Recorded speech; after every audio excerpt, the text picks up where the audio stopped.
Hello friends, मैं हूं दिलीप और मेरे साथ हैं आईआईटी के प्रोफेसर डॉक्टर राजेश कुमार। नमस्ते सबको।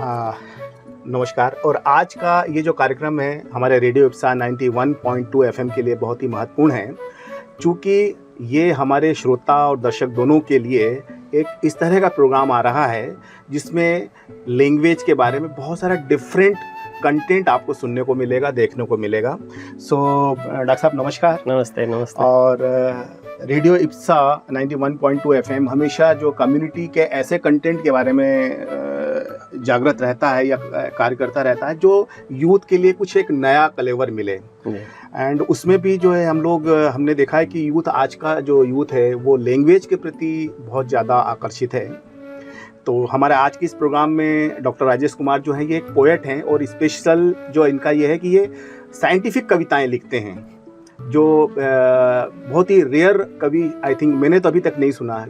आई think you are the first one जो मेरे नॉलेज में या हम लोगों की टीम के बारे में जो हमारी टीम जानती है। अभी तक हमने काफ़ी कवि सम्मेलन करे हैं पर उसमें ये पहले you are the first person जो हमारे रेडियो इप्सा में आए हैं और जो साइंस पे कविताएं कह रहे हैं। तो सबसे पहले मैं जानना चाहूँगा कि आपकी जो यात्रा जो बिहार के पूर्णिया क्षेत्र से चालू हुई है और इंदौर आईआईटी तक, तो उस जर्नी में लिटरेचर कहाँ रहा? लिटरेचर मैं बताऊंगा आपको तो रहा स्कूल में, जहाँ की फॉर्चुनेट ये रहा कि मेरे पिताजी स्कूल में टीचर रहे साइंस के, जो उनके कलीग्स रहे हिंदी वाले। स्कूल का अपना क्लास में जो पढ़ाई हो रही है वो अपनी जगह है, लेकिन जब हम साथ में बैठ रहे हैं और जो पिताजी के कलीग्स थे हिंदी जो पढ़ाते थे, तो उसमें बियॉन्ड क्लासरूम काफ़ी डिस्कशन हुआ। जो एडवांटेज मुझे घर में साइंस के लिए मिला, वो एडवांटेज मुझे उनके घर में जो हिंदी के टीचर थे हमारे, क्योंकि उनका बालक और हमें क्लासमेट थे हम लोग। अच्छा। तो उन पे घर पे आना जाना, तो और ये चर्चा वहाँ पे हिंदी में जो किताबों में नहीं है, उसके आगे पीछे की कहानियाँ वो बताते रहते थे। अच्छा। कि अच्छा जैसे ये कविता है, जैसे मान लीजिए जैसे पूर्णिया की एक इंटरेस्टिंग बात अगर मैं बताऊँ, आप सबने रश्मि रथी रश्मि रथी सब ने पढ़ी है, बहुत फेमस है, बहुत लोग उसको करके फेमस भी हुए। रश्मि रथी की रचना पूर्णिया में हुई है। पूर्णिया जो कॉलेज है, अब तो यूनिवर्सिटी बन गया पूर्णिया यूनिवर्सिटी। पूर्णिया कॉलेज में वो रूम अभी भी मार्क्ड है। अच्छा। तो उसमें वहाँ पर वो लिखा गया है जो दिनकर ने लिखा। अच्छा। उस समय वहाँ के प्रिंसिपल होते थे पूर्णिया के जनार्दन प्रसाद झा द्विज। तो ये आपस में मित्र थे। तो उन्होंने उसकी रचना वहीं की है। उसका पूरा स्टोर बना हुआ है दिनकर कहानी को उन्होंने कहाँ बैठ के लिखा। तो ये सब कहानियां हमें नहीं पता था। जी। तो जैसे वो टीचर थे हिंदी के, तो जो कविता है पाठ्य पुस्तक में सिलेबस के बियॉन्ड की बातें वो बताते थे। अच्छा। तो इससे बड़ा इंटरेस्टिंग वो चीज रहा। तो उससे थोड़ा लिटरेचर में इंटरेस्ट था। लेकिन जब इसे साइंस में आ गए और वो पढ़ने लगे, तो वो कहीं छूट सा गया कि वो उस लेवल तक नहीं आया। 12वीं के बाद हिंदी ज़्यादा पढ़ाई की नहीं उसकी। लेकिन फिर बाद में जब समय मिला, मौका मिला, तो फिर वापस से हिंदी आ गया। वो तो जो है वो तो है ही है। नहीं, इंटरेस्टिंग सब्जेक्ट ये है कि ठीक है आपने लिटरेचर पढ़ा और लिटरेचर पढ़ने के साथ साथ लोगों को लिखने का शौक हो जाता है। एंड लिखते लिखते ही उसको कविताएं लिखने के बाद फिर कविता बोलने का भी शौक हो जाता है। बट ये दिमाग में आपके कहाँ से आया कि मुझे साइंटिफिक कविताएं लिखना, मतलब साइंस से रिलेटेड लिखना चाहिए, क्योंकि उसका तो श्रोता भी बहुत कम होता है। और मुख्यतः यदि देखा जाए तो जो साइंस स्टूडेंट है वो थोड़ा सा लिटरेचर में उनका आकर्षण कम रहता है। तो ये दोनों चीज़ों का आपको मतलब कैसे आपके दिमाग में आया है सारा? देखिए, इसको मैं इसमें दो बातें कहूँगा। जैसे साइंस की बात आप करेंगे, कविता में साइंस ये रिसेंट डेवलपमेंट है। ये भी कुछ दिन से शुरू किया, 5 साल 6 साल से। अच्छा। और इसका आंसर देने के लिए मैं आपको एक चुटकुला जो एक बहुत पहले सुना करते थे। एक डॉक्टर होते थे, तो वो डॉक्टर सर्जन। तो सर्जन जो सर्जरी करते थे, टिपिकली आप देखेंगे वो स्ट्रेचर पे पेशेंट लेटा होता है, ऊपर खड़े होकर सर्जरी करते हैं। पर वो जो डॉक्टर थे वो स्ट्रेचर के नीचे लेट के सर्जरी करते हैं। अच्छा। तो किसी ने पूछा ये डॉक्टर नीचे लेट के क्यों सर्जरी करते हैं? कहता है ये डॉक्टर साहब डॉक्टर बनने से पहले मैकेनिक थे। अच्छा। तो जो पुराना पेशा है वो नए पेशे में इंटरफेयर करता रहता है। अच्छा। तो वो साइंस इस चक्कर में कविताओं में मेरे कह सकते हैं कि वो आ गया कि हैं तो साइंटिस्ट और लिख रहे हैं कविता, तो वो पुराना इसमें आता रहता है। अच्छा। तो कुछ ये रहा।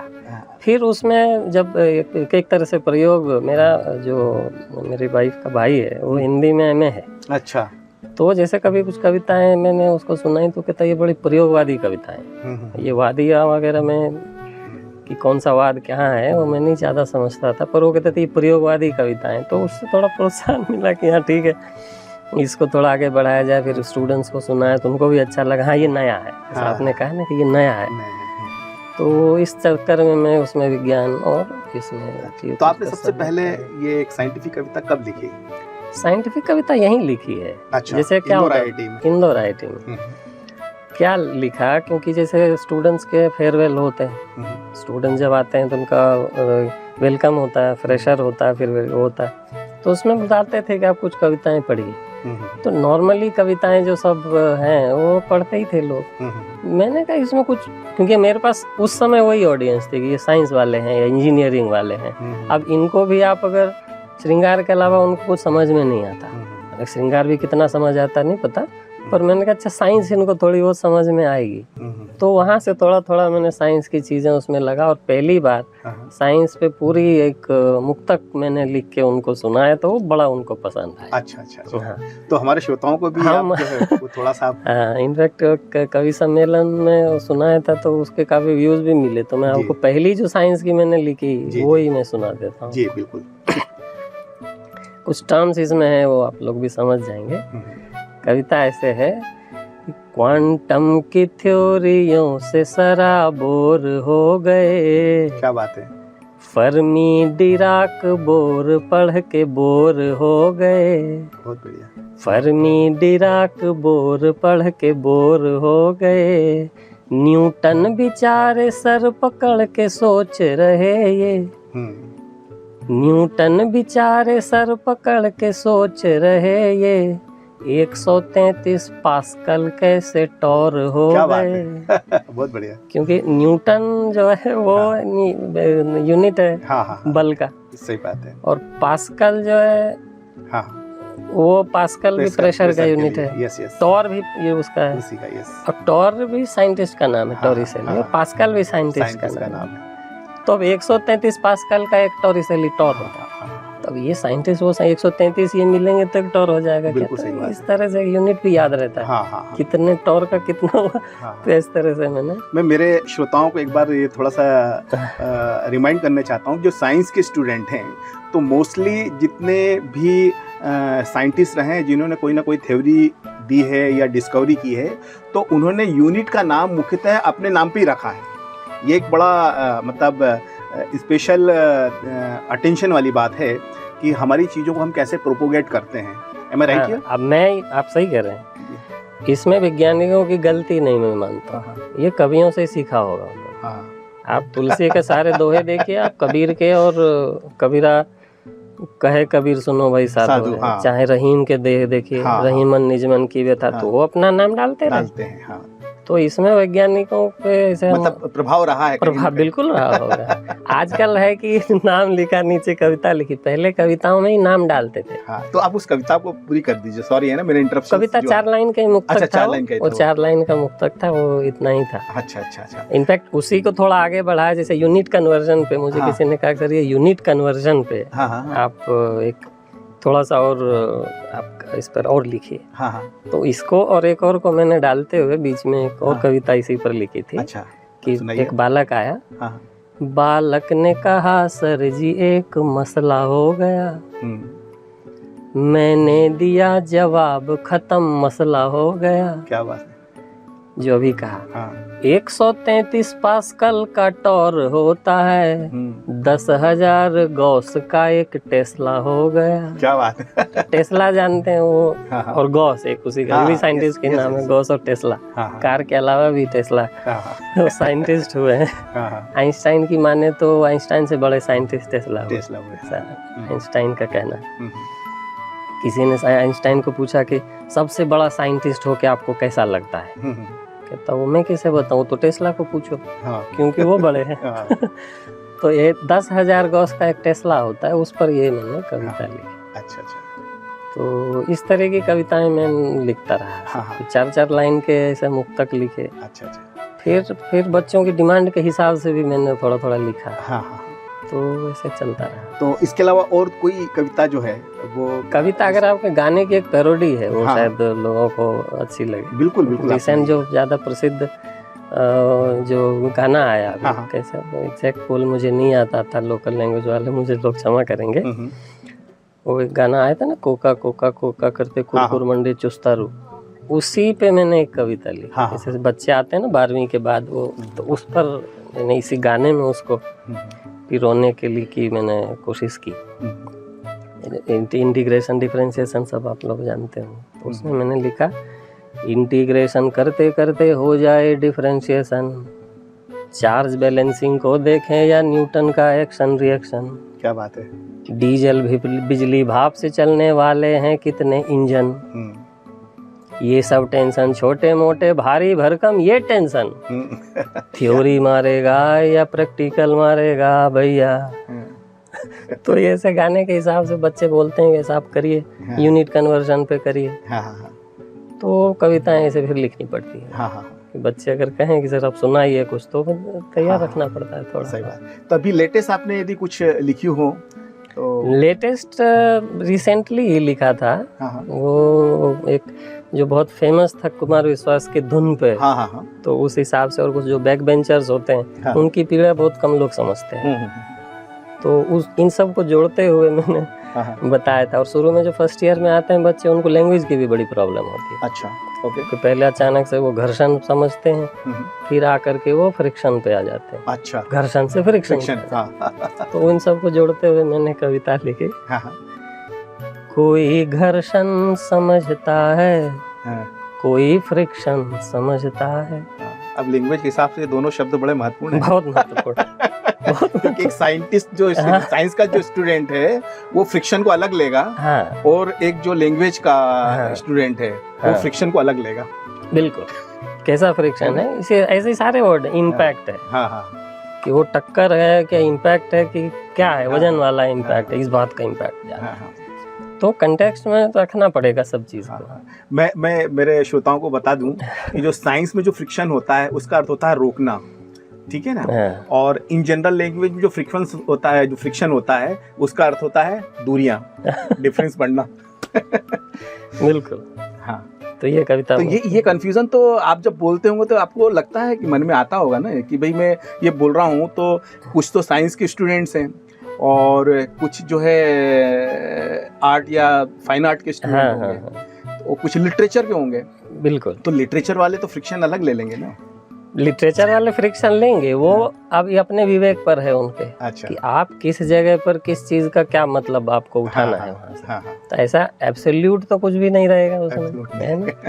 अब ये विवेक तो उन पर छोड़ना पड़ेगा। और शायद ये उनकी लर्निंग है। मेरे लिए सुविधा ये हो जाती है कि लिटरेचर के लोग नहीं होते हैं। अब जैसे सिंपल से अगर मैं बात बताऊं आपको, जैसे फिजिक्स में और केमिस्ट्री में एक ही नाम से दो टर्म, एक मैं टर्म बता रहा हूँ आपको, डिस्पर्शन, है ना। फिजिक्स में वो डिस्पर्शन का मतलब कुछ और है। सर सफेद रंग जब 7 कलरों में, 7 कलरों में रंगों में टूट जाता है, तो ये हो गया आपका डिस्पर्शन फिजिक्स वाला। केमिस्ट्री में दूसरा डिस्पर्शन है कि आप सॉल्यूशन कुछ लीजिए, सॉल्यूट, उसमें कुछ चीजें डालिए और वो उसमें डिस्पर्स हो जाए, तो अलग डिस्पर्शन है। दोनों का मतलब बिल्कुल पूरा अलग है। और लिटरेचर का अलग मीनिंग है। बिल्कुल।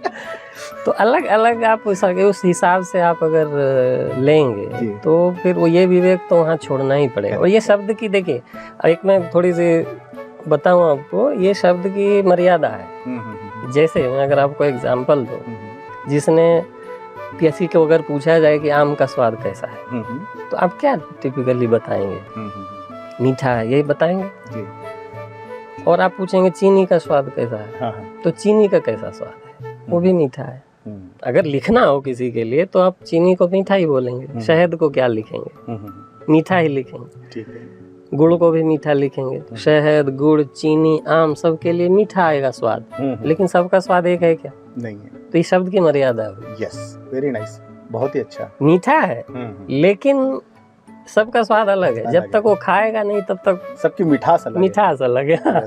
सबकी मिठास अलग है और उसको बारीक के जवाब, इसीलिए जब आप किसी चीज को समझाने बैठेंगे हाँ। तो आप वो उसमें बंधे हुए हैं शब्दों में। हाँ, करेक्ट। तब जा करके वो चीज आएगी, और यही साहित्य का लालित्य है। जी जी। हाँ। तो हमारे लिसनर्स के लिए कुछ एक दो कविताएं आप और सुनाइए ना।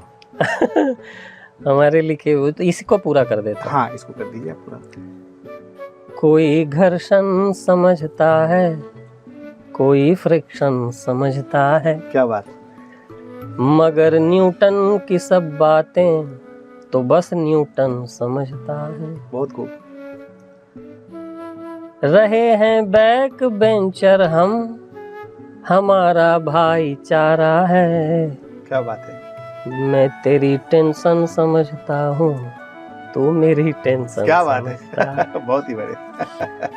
तो अब जिस भाषा में वो समझते हैं तो हाँ। बैक बेंचर की बड़ी पीड़ा होती है। हाँ। पीछे वाले बच्चे मुझे अच्छे लगते हैं। जैसे आप सिनेमा हॉल में जाइए, पीछे वाले की टिकट ज्यादा होता है, आगे वाले का नहीं होता है। तो पीछे वाले अलग हिसाब से, उनका अपना रुतबा है। जी जी। है ना। एक रिसेंटली आपने सुनी होगी, बहुत फेमस हुई ये दो लाइनें कि जरा सा कुदरत ने क्या नवाजा, तुम आके बैठे हो पहली सफ में, अभी से उड़ने, शबीना आदिब जी का है, अभी से उड़ने लगे हवा में, अभी तो शोहरत नहीं है। तो आगे बैठना भी रिस्की है, फिर आप कविताओं की लाइन में आ जाते हैं।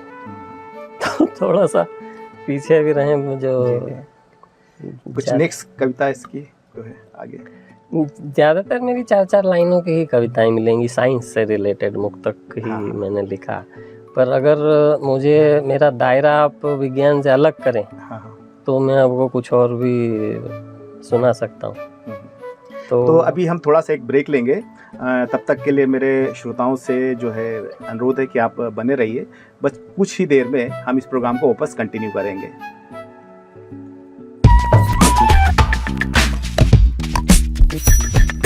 रेडियो इप्सा, जो कहे दिल की बात।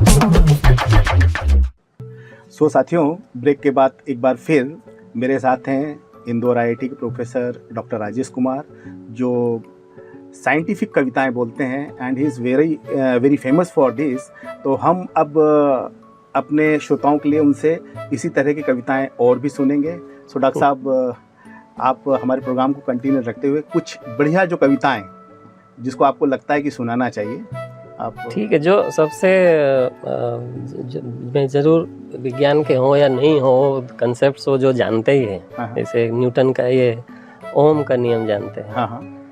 तो ये ओम का नियम में मैंने वो अलंकार लगा, यमक अलंकार कह लीजिए या श्लेष हमेशा पिटते भी रहे इस चीज पे कि ये यमक है कि श्लेष है, पर कुछ वो कोशिश भी मैंने इसमें किया है। अच्छा। अगर आप ओम का नियम जानते हैं, और एक और कंसेप्ट है मैथमेटिक्स का, कि किसी को परसेंट अगर बनाना है तो उसको 100 से गुना करिए। 0.2 है तो 20% है। कैसे आया है? क्योंकि आपने उसको 100 से गुना किया। तो इसको कंसेप्ट को मैंने ओम्स का आप इलेक्ट्रिक वाला। हाँ, वही तो उसको ऐसे गा सकते हैं आप। 100 से गुणा करे तो वो परसेंट बनेगा। क्या बात है।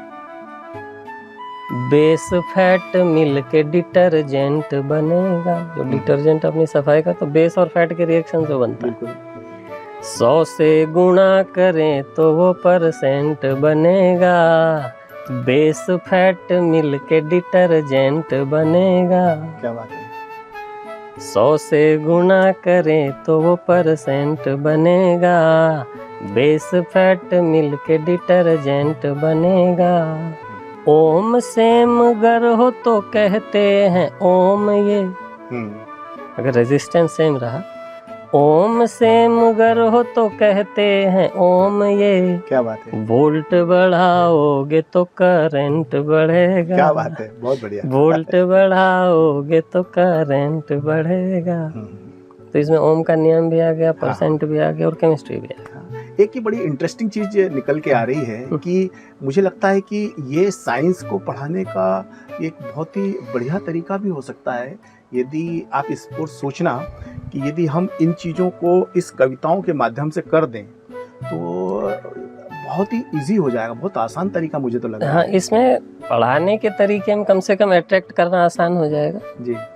जिस चीज़ में लोगों को कठिनाई होती है, उन चीजों में कुछ ऐसा कर दें, अगर उनको इंटरेस्ट आ गया हाँ, खाली, हाँ, किसी को पानी पिलाना हो तो जरूरी नहीं उसके आप गले में पानी डालिए, जी जी। उसको थोड़ा नमक चटा दीजिए, अच्छा वो खुद पानी मांगेगा, क्या बात है ना। बहुत ही तो बढ़िया। ये जो कविता है इसको आप नमक की तरह इस्तेमाल करिए, करेक्ट कि जीभ पे खाली नमक रखिए, पानी वो खुद ढूंढ लेगा। Yes yes. तो जो पढ़ना नहीं चाह रहा हो कि ये क्या था, तो मेरे ख्याल से पूरा कंसेप्ट इस हिसाब से नहीं पढ़ाने की जरूरत पड़ेगी। हाँ हाँ आप खाली थोड़ा सा बता दीजिए कि इसको ऐसे भी पढ़ सकते हैं, ऐसे भी सोच सकते हैं और कुछ चीजें याद कर सकते जी हैं, जी जी। तो मेरे ख्याल से काफी काम हो जाएगा। हाँ और जैसे ये विज्ञान की कविता जो था ना, हाँ हाँ जब थोड़ा लिखा तो इसको और आगे बढ़ाने के पीछे मेरा ये भी था हाँ हाँ कि मुझे विज्ञान नहीं पढ़ाना, हाँ हाँ। मुझे कविता भी नहीं पढ़ाना। अच्छा कम से कम ये सिद्ध कर दें कि हाँ। कविता और विज्ञान म्यूचुअली एक्सक्लूसिव चीज नहीं है, जी जी। कि कवि विज्ञान नहीं कर सकता और वैज्ञानिक कविता नहीं कविता लिख सकता। हाँ हाँ इससे भी बहुत काम हो जाएगा। और मैं तो कहता हूँ इतना हो, हाँ हाँ। आत्महत्याएं रुक जाएंगी। सही बात है। आदमी के पास डिफ्यूज करने के लिए कोई जगह नहीं है, नहीं है। हाँ यस। तो वो भी अगर वो लिखें बच्चे, हाँ हाँ विज्ञान को ये समझ में नहीं आ रहा, चलो ऐसे लिखते हैं, हाँ हाँ खुद लिखे, खुद पढ़े, खुद समझे, तो कोई दिक्कत नहीं आएगी, जी। स्ट्रेस कम हो जाएगा। ऐसा तो और भी कुछ यदि कविताएं हों तो अगर जैसे डिस्पर्शन की बात मैंने कही, सारे आप होटलों में, हाँ मैं एक बार वापस ब्रेक लेना चाह रहा हूँ, तो आप बने रहिए 91.2 FM में, और ब्रेक के बाद हम फिर इस प्रोग्राम को कंटिन्यू करेंगे।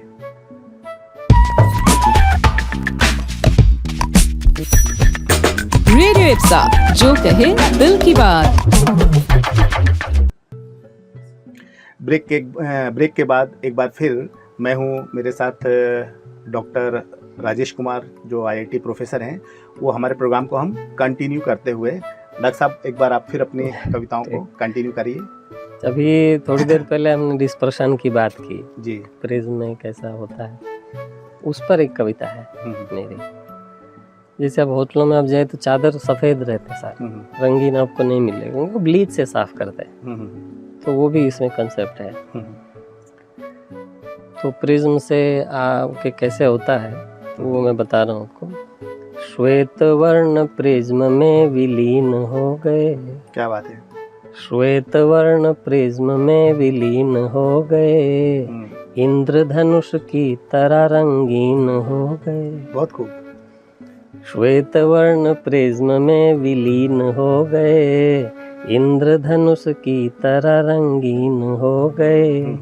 आए हैं जब से ब्लीच के संपर्क में यारों, आए हैं जब से ब्लीच के संपर्क में यारों, छूट गया रंग रंगहीन हो गए। क्या बात है, बहुत ही बढ़िया। छूट गया रंग रंगहीन हो गए। बहुत ही खूब। ये मैं मेरे लिसनर्स को एक बार बताना चाहूँगा कि डॉक्टर राजेश कुमार ने जो ये कविता पढ़ी है, इसमें थोड़ा सा समझने की कि पहला जो उन्होंने बोला है वो लाइट के जो कलर्स होते हैं जो डिस्पर्स हो जाते हैं, और दूसरा केमिस्ट्री और फिजिक्स को आई थिंक जोड़ दिया है, है ना। तो एक से कलर निकल जाता है और एक जो है व्हाइट कलर जब प्रिज्म से होकर के जाती है तो वो विब्योर जो 7 कलर है उसमें बढ़ जाती है। तो it is a beautiful combination. मतलब आपका जो लिखा हुआ है वास्तव में सफेद चादर, जो सफेद रंग है उसमें सारे रंग है। जी जी। अच्छा, इसमें एक थोड़ी सी मैं अगर आपको बताऊं कविता और कैसे सब चीजें जुड़ती, साइंस, आप अगर 7 रंग को मिलाऊं तो मैं कौन सा रंग बनेगा? हाँ, अगर सफेद बनेगा, यस, काला भी बन सकता है। अच्छा है।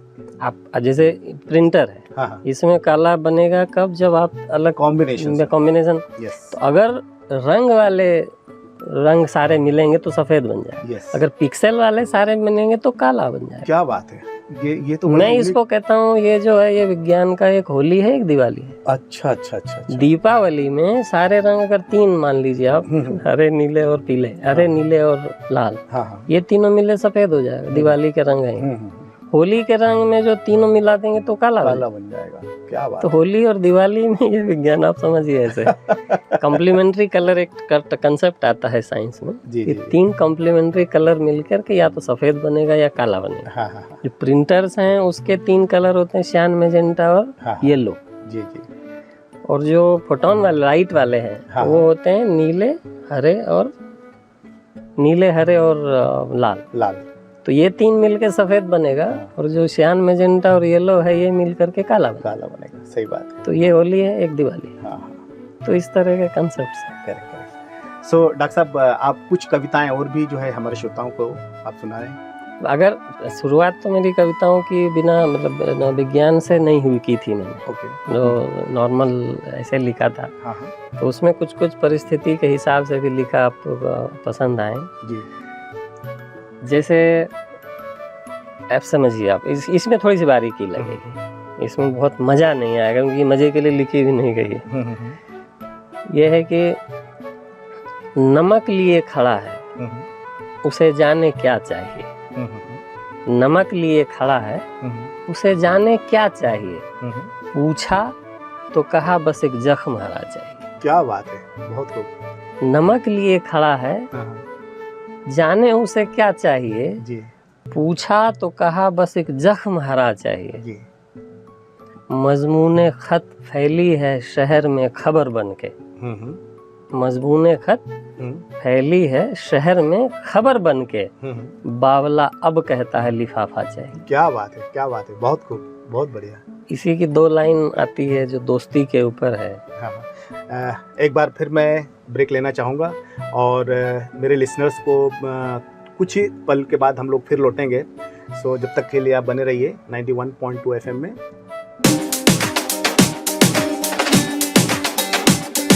रेडियो इप्सा 91.2 FM, शो कहे दिल की बात। एक बार फिर 91.2 FM पे मैं दिलीप डॉक्टर राजेश कुमार के साथ और हम हमारे इस कविता का दौर चालू रखेंगे। रेडियो मतलब इप्सा। आप कुछ और भी जो कविताएं जो साइंस से रिलेटेड नहीं हो सकती, जिसको कि आपने लिखा है, ये महत्वपूर्ण है कि एक आईआईटी में प्रोफेसर होते हुए भी आप साहित्य के लिए इतना कर रहे हैं। तो this is very important for the society, for the community, for the youth.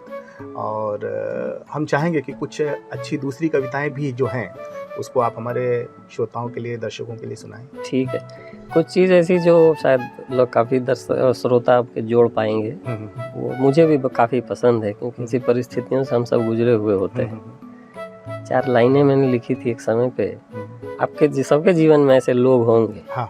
ये है, कहता हूँ मैं, मेरे जाने के बाद वो घर के कालीन बदलता है। क्या बात है। ये कौन है, इसको बदलो।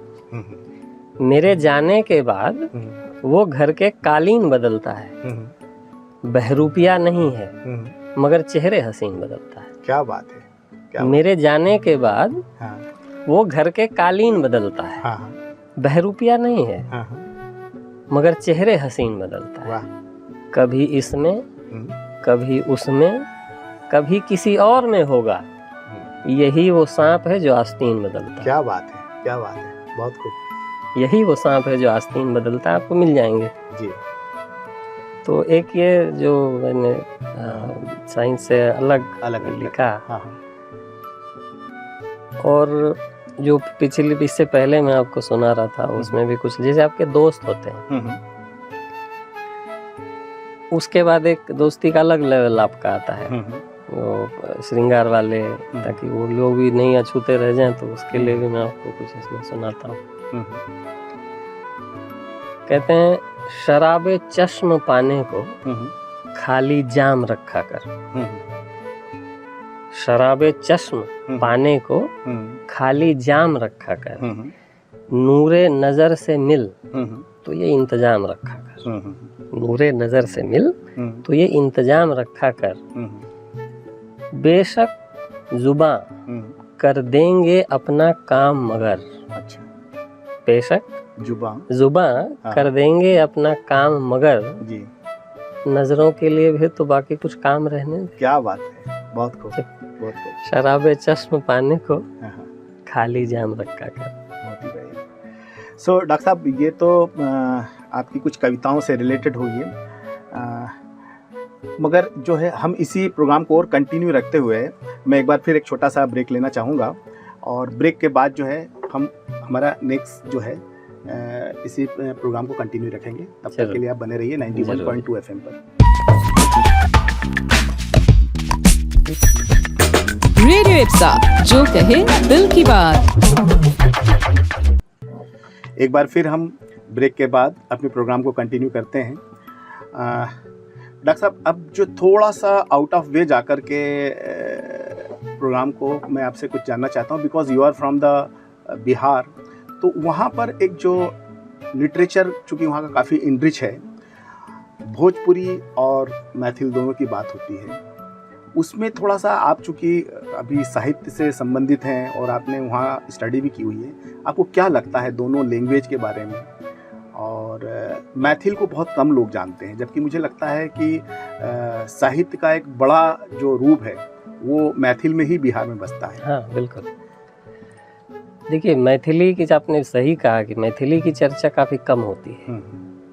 मुझे ध्यान है कि अगर नेशनल लेवल पे कभी मैथिली की चर्चा हुई तो अटल बिहारी के समय पे एक बार हुई, जब उसको उन्होंने अनुसूची में डाला संविधान में।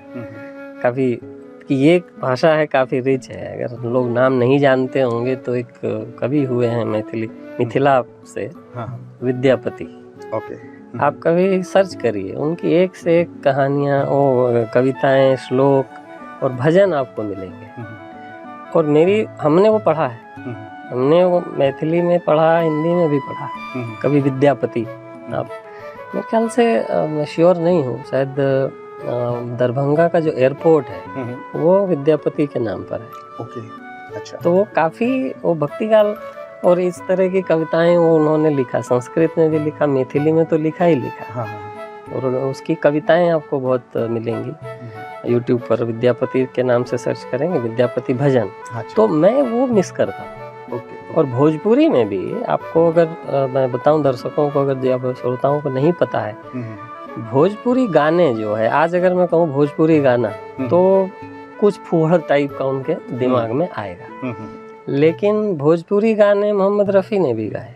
हाँ, बिल्कुल। अगर आप अलाउ करें तो मैं आपको एक लाइन सुनाऊं। अगर नदिया के पार के बाद कोई भोजपुरी फिल्म नहीं समझ पाया कि वो कुछ है, उसके गाने आप सुनिए। कौन दिशा में लेके चला रे बटोरिया, सबके मुंह पर है। उसके बाद कहाँ खो गया वो? नदिया के पार का ये जो है, ये अवधी में है कि भोजपुरी में? ये भोजपुरी में है। अच्छा, ये भोजपुरी है। हाँ। Okay, okay. और जो आपका, जहाँ तक मतलब मेरे ख्याल से वो भोजपुरी में ही है। ओके। सुजीत कुमार और ये सब भोजपुरी फिल्मों से ही आए। और भोजपुरी के गाने उन्होंने भी गाए, रफ़ी ने भी गाए। बिल्कुल। हाँ। हंस के जे देख तू एक बेरिया, हम मरी मरी जाइब तोहार किरिया। तो मैथिली और भोजपुरी के गाने उन्होंने भी गाए। जी जी। मैथिली के गाने आप, जैसे आप मुझे अलाउ करिए, एक भजन भी आता है। तो थोड़ा सा मैं आपको कंटेक्स्ट भी देता हूँ। मिथिला के लोग जो हैं, आपको कहेंगे कि आप भगवान राम को अलग तरह से जानते हैं, पर हम भगवान राम को जो दे सकते हैं, आपकी हैसियत नहीं आप दे सकते। हम भगवान राम को गाली दे सकते हैं, क्योंकि वो वहाँ के दामाद हैं। अच्छा। हमारे यहाँ पे दामाद और वो छेड़छाड़ होती है ना, हाँ, तो वो गालियाँ देते हैं। ऐसा मतलब इंसल्ट वाली गाली नहीं। जो आप हमारे इधर की शादियों में आप जाएंगे तो वहाँ पे वो गाली गलौज होती है, छेड़छाड़ टाइप के, उसमें गालियाँ देते हैं लोग।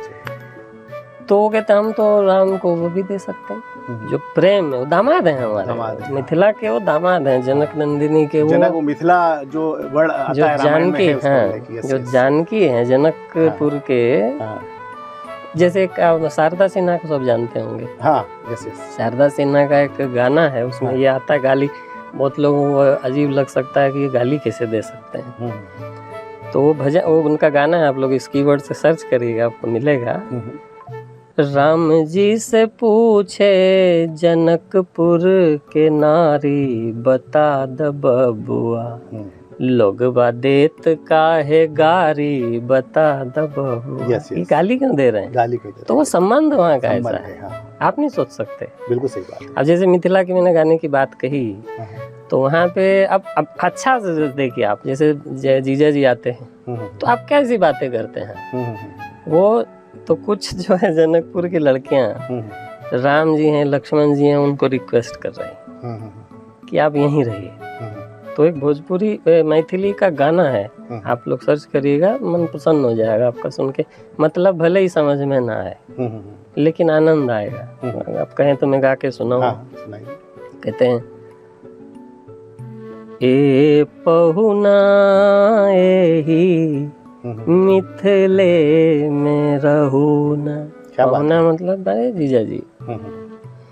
ए पहुना एही मिथिले में रहूना, जौने सुख बा ससुरारी में तौने सुख बा के हूना। क्या बात है, बहुत जो सुख ससुराल में जो वो ससुराल कहीं में नहीं। वो कहीं भी नहीं है। तो ये इंसेंटिव दे रहे हैं। हाँ हाँ और बताऊंगा आपको और क्या क्या इंसेंटिव वो देते हैं। हाँ। आपका मन हंस, आप मुस्कुराएंगे उसको सुन के। कहते हैं अच्छा क्या करना है रुक के, मिथिला में रुक का क्यों रुकना है, इंसेंटिव तो हो। तो गाने के ही है, मैं उतना नहीं मैं मुझे गा पाऊंगा, पर वो कहते हैं जो वहाँ की लड़कियां जनकपुर की, वो कहते हैं आप यहाँ नजर उठा के देखिए, लक्ष्मण को कहते हैं कि आप नजर उठा के देखिए कोई काला है यहाँ, आपके भाई काले हैं, आप यहाँ रखिए 1 महीने में इनको गोरा कर देंगे। तो इस तरह के इंसेंटिव हैं। हाँ। ये मिस हो गया अच्छा मैथिली से और भोजपुरी से, जो हाँ। वहाँ के थे वो मिस हो गया। अच्छा, तो मैं ये मिस करता हूँ। Okay okay. सो डॉक्टर साहब, बहुत अच्छा लगा आज आपसे कन्वर्सेशंस करके, और हमारे श्रोताओं को हमने साइंस से रिलेटेड कविताएं भी आपके द्वारा सुनवाई, और कुछ बिहार के जो लैंग्वेज है, साहित्य के बारे में भी, स्पेशली जो है मैथिली के बारे में बहुत कम लोगों को पता है, और जो आपने बताया बड़ी इंटरेस्टिंग कंटेंट रहा, सब्जेक्ट रहा, और हम इसी प्रोग्राम को इस तरह कंटिन्यू आपके साथ और भी बनाते रहेंगे। और हमारे श्रोताओं को मैं बता दूं कि डॉक्टर राजेश कुमार जो हैं यहाँ पर इंदौर आईआईटी में प्रोफेसर हैं, और ये दिल्ली आईआईटी से पास्ड आउट हैं, और साहित्य के लिए लगातार काम करते रहते हैं। और बेसिकली इनकी जो साइंटिफिक कविताओं का जो मूल उद्देश्य है, मुझे लगता है कि जो साइंस है वो बहुत ही आसान शब्दों में यूथ के पास पहुँचे। I think I am right here ना? बिल्कुल। तो आप 91.2 FM में आए, बहुत बहुत धन्यवाद, और हम हमारे सभी श्रोताओं को आपके इस प्रोग्राम को लगातार सुनाते रहेंगे। तब तक के लिए थैंक यू। बहुत बहुत धन्यवाद रेडियो इप्सा का, और मेरे लिए पहला अनुभव रहा, अच्छा लगा, और अगर आपको भी अच्छा लगा तो शायद और कुछ फोकस चीज़ पे अगर कोई बात होगी तो बिल्कुल बिल्कुल हम आपको बुलाते रहेंगे। जरूर। थैंक यू, बहुत धन्यवाद।